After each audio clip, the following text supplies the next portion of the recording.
Hi,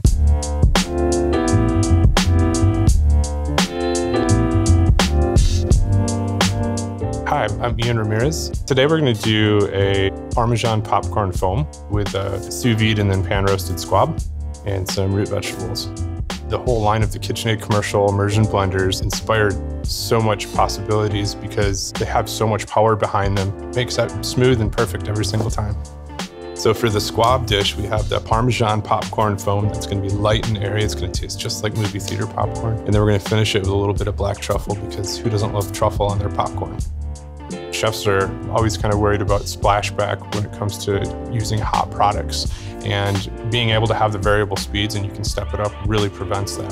So one of the greatest advantages that I like about the KitchenAid commercial immersion blender is that the entire arm is removable, dishwasher safe, triple sealed so the bearings don't get worn down or anything like that. I love architecture, I love building things. I always look at the plate as a palette where I can build things and I can create things. I feel like tools like this are so important to have in your kitchen and at your disposal because it allows you to be creative with your food, have fun with your food, and play with your food.